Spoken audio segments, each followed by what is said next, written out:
Welcome back to All This Math. This is Professor Parker, and for this lesson, we're going to be solving a double absolute value inequality. A double absolute value inequality. All right, so first let's take account of what we have here. We have the absolute value of x plus 9 plus the absolute value of x plus 7 is less than 20. All right, so we want to solve for x. So we want to find a value of x or all values of x that will make this a true statement. All right, so the left side will yield us a number that's less than 20, not equal to 20, because there's no less than or equal to sign. It's just less than 20. All right, so there's a series of steps that we follow when we're using and I should have said that. I'm going to use the table of intervals method. All right, so we set up a table. The table has the different intervals, and we take the values from within the intervals to create our inequalities, our separate inequalities. We solve them, and then we decide whether we're going to accept or reject those solutions based upon what the original intervals were. I know I just said a lot just now, but it's going to make a lot more sense once I actually work through the problem. All right, so the first thing is you want to find your turning points. Now, how do you find your turning points? You look at the expressions that are inside the absolute value, right? You create an equation where you take the expression and set it equal to 0 and then solve for x. So we got x plus 9 is equal to 0 and x plus 7 is equal to 0. Then we want to solve for x. So I got x plus 9 equals 0, x plus 7 equals 0. So then I got x equals -9, x equals -7. All right, x equals -9, x equals -7. Those are my turning points, right? These are the points on the number line where if you go to the left, then your values are going to be negative. Your values for the expression are going to be negative. But if you go to the right, the values for the expression are going to be positive. So if I go to the left, and let's just use integers, right? If I go to the left, let's go to -10. -10 plus 9 is going to be -1. So -9 is the turning point, all right? But if I go to the right, I go to -8. -8 plus 9 is positive. So all values to the right of -9, right? All values to the right of -9 are going to be positive. All values to the left of -9 are going to be negative. All right. Now, next step, set up your table. Set up your table of intervals. All right. Now, this table is going to have 3 columns. How should you know that the table is going to have 3 columns? You know it's going to have 3 columns because you have 2 turning points. So meaning we're going to go from -infinity to -9. Then we're going to go from -9 to -7. Then we're going to go from -7 to infinity. That's 3 intervals. That's 3 different intervals. So each interval goes in a column. So -infinity to -9, and then from -9 to -7. But in that interval, I'm going to include -9. That's the way I do it. Some people do it differently where they don't include the leftmost value. They just use it as a boundary point. But the way I do it, I include, because that's how I learned how to do it, I include the leftmost value. So I go from -9 to -7. I don't include -7 because I'm going to include -7 in the next interval. -7 to positive infinity. So these are my 3 intervals. -infinity to -9, -9 to -7, and -7 to infinity. Now these intervals include all the numbers in the whole real number system, right? So now what we're going to do is we're going to test out values inside of each of these intervals in order to tell us whether it's going to give us a positive or a negative value for the expression. So then I'm going to know how I should set up my inequality when it's time to get to work and actually solve my inequalities. Because we're going to have to solve 3 inequalities. That's another thing. We're going to have to solve 3 of them because there are 3 intervals. There's going to be an inequality for each interval. All right. So now, between -infinity to -9 is going to give, we just got to pick a number. Pick any number between -infinity and -9. Let's say I chose -10, right? That's in the interval. I can't use -9 because -9 is not in this interval. -9, because of the parentheses, is only a boundary. It's only a boundary. -9 is just a boundary. So we can't use -9. It's just a boundary. It's not really in that interval. All right. I'm going to use -10. What's -10 plus 9? I replace x with -10. What's -10 plus 9? That's -1. So that gives me a negative. So because I end up with a negative value, when I do my inequality, I'm going to treat this as a negative expression. So I'm going to write negative quantity x plus 9. All right. Now I got to do that. I have to do this process for each of these expressions, for each of these intervals. So I'm going to end up with 6 of these. I got to do this 6 times. All right, now I'm gonna do x plus 7. I'm gonna throw negative 10 in for x plus 7. What's negative 10 plus 7? That's negative 3. So I get a negative again. So that means in my inequality, I'm gonna use negative quantity of x plus 7. All right, then I go to this interval. Now, what's between negative 9 and negative 7? And actually, negative 9 is included. So I'm gonna just use negative 9 because negative 9 is in the interval. How do I know that? Because there's a bracket next to negative 9. There's a bracket next to negative 9. When there's a bracket next to the number, that means that that number is not merely a boundary point, it's also included. So like back in the day, Hair Club for Men, you know, I'm not only present, I'm also not only client, I'm not only present, I'm also a client. It's that type of thing, right? So this is a boundary point, but it's also included. All right. So I'm gonna throw negative 9 in here. Negative 9 plus 9 gives me 0. Now, what do you do if you get 0?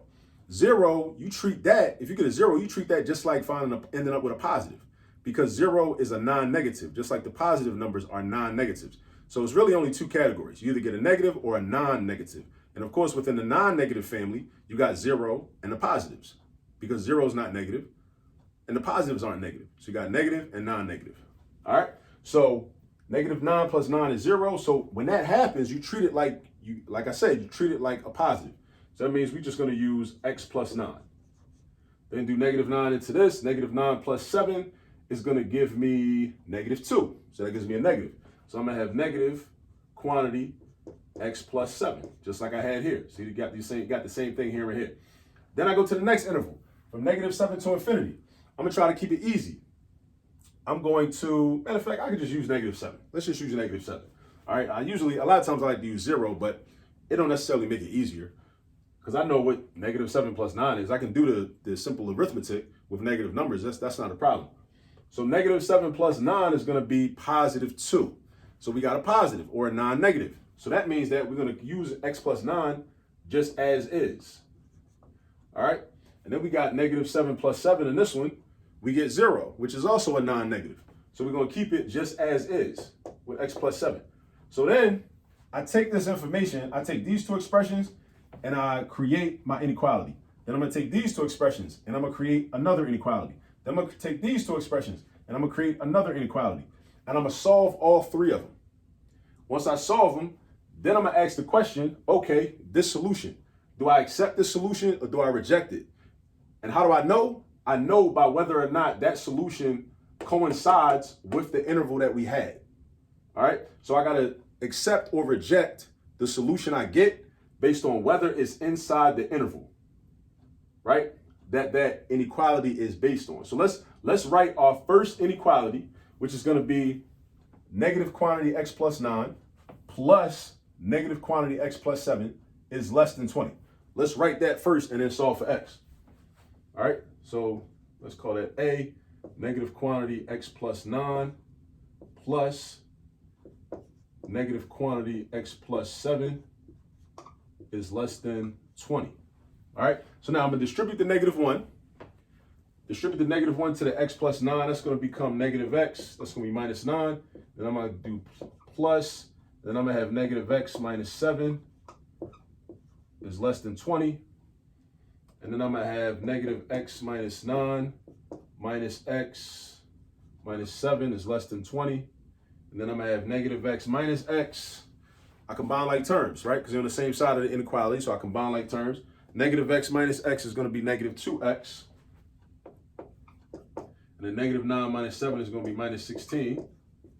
Less than 20. I'm going to add 16 on the left, add 16 on the right. Keep everything balanced like Mayat from ancient Kemet. Negative 2x is less than 36, right? Divide by negative 2, divide by negative 2. Be very careful. Be very careful. Whenever you divide by negative on both sides of an inequality, remember, you got to flip the inequality sign. Flip him around. You got to flip him. So we got x is greater than negative 18. X is greater than negative 18. Right? Hold up, man. Let me make sure. Let me check my notes. X plus 9 and x negative quantity x plus 9. Okay, we good. We good. We good. We are good. We are good.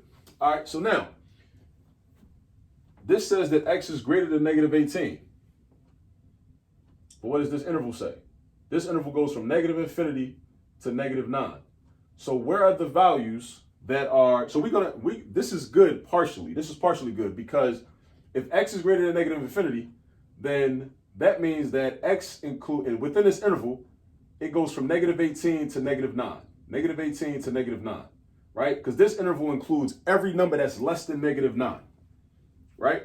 And negative 18 is less than negative 9. So if you picture a number line, x is greater than negative 18. So that means we talk about negative 17, negative 16, negative 15, negative 14, negative 13, negative 12, negative 11, negative 10, negative 9, right? This interval goes from negative infinity to negative 9. So in this interval, we would include, we go from negative 18, right? X is greater than negative 18, but x is less than negative 9. Because we can't include all the numbers less than negative 18 or greater than negative 18. We can't include all of them, right? We cannot include all of them because this interval stops at negative 9. This interval stops at negative 9. So we can go from negative 18 to negative 9, right? And not included because, see the parentheses, negative 9, right?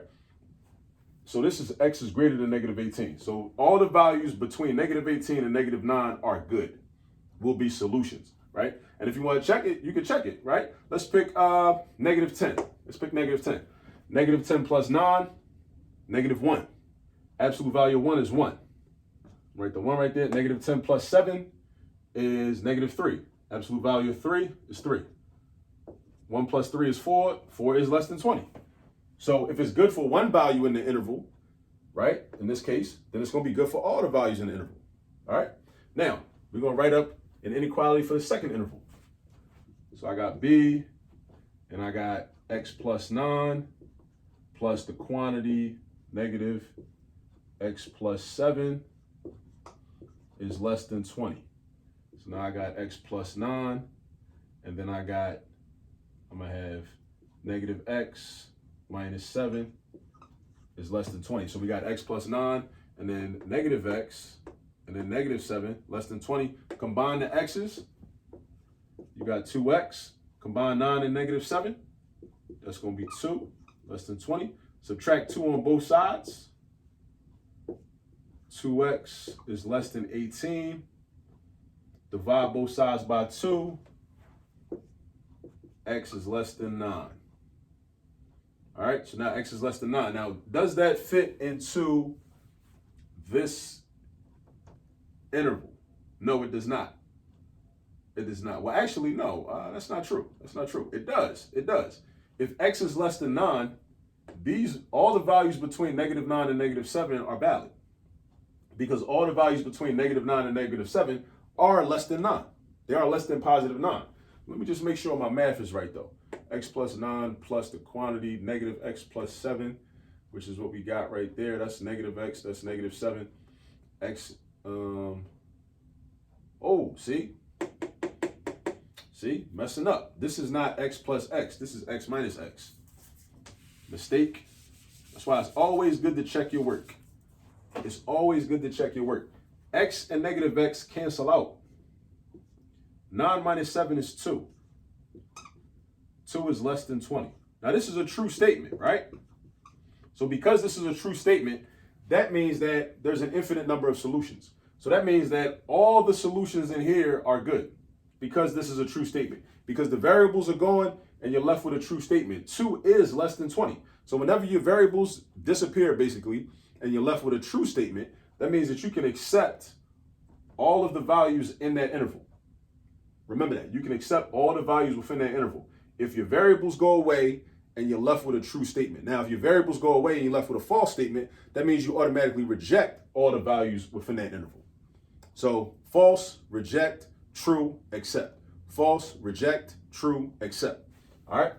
Now, last but not least, the last inequality is going to be x plus 9 plus x plus 7 is less than 20. And then we're going to combine like terms to get 2x. 9 plus 7 is 16, less than 20. Subtract 16 on both sides. 2x is less than 4. Divide by 2 on both sides. We got x is less than 2. All right, x is less than 2. So where does this match up with this interval? So this interval includes all the numbers from -7, including -7, all the way up to infinity. But this says x is less than 2. So that means that 3 is no good, 4 is no good, 5 is no good, 10 is no good. No number bigger than 2 is good. So that means that within this interval, right? Within this interval, all the numbers that are less than 2 are good, including -7. So because -7 is less than 2, but this interval starts at -7 and will go up. Normally by itself, it would have went up to infinity. But this is like a restriction, right? So we saying x is less than 2. So that means you start at -7, and instead of going all the way to infinity, you're going to stop at 2 because x is less than 2. So think of the number line. Always picture the number line when you're doing this, right? I think that would be helpful to you. Picture the number line. So you're going from -7 up to 2. And every number from -7, including -7, up to +2 is good and valid.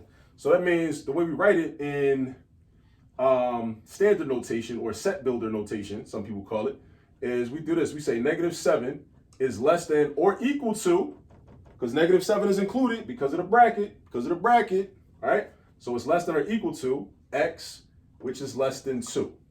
All right? So now for our solution, how do we write our solution? So we write it like this. We got this and this. So we're going to say -18 is less than x, which is less than -9. Or -7 is less than or equal to x, which is less than 2. This is the solution.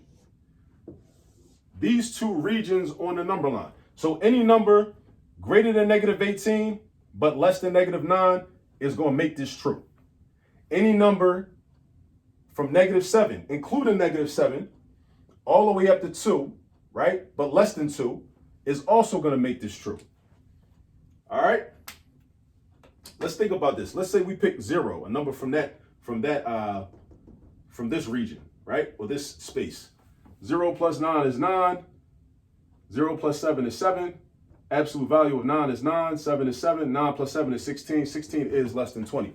And if one value is good, then all the values are good. Now this says that -7 is included. So let's make sure. -7 plus 9 is 2. -7 plus 7 is 0. 2 plus 0 is 2. And 2 is less than 20. Yeah, we good. So I know this seems like a whole lot, but you really just got to get practice. You really got to do a lot of these problems. That's how I got good at these. I did a lot of problems. And as you do the problems, things will start to make sense and you'll start to understand why it works, right? And you'll start to be able to understand how to explain it to yourself and how to remind yourself, oh, okay, this is what I got to do in this situation. At this step, I got to do this, then I got to do that, you know, and so on and so forth. All right. So I know this problem is long. You know, we've been working on this for like the last 20 minutes, right? But that's because I was explaining every single step. When you work on it, when you get the hang of these and you start to work on them by yourself, it's not going to take you that long. Like if I was just doing this by myself and I wasn't trying to explain every single step to somebody, it would have probably took me maybe, I don't know, maybe 5 minutes, maybe 4 minutes. I don't know, maybe 4 to 6 minutes, let's say, right? But I mean, it is what it is, you know, that's how it works.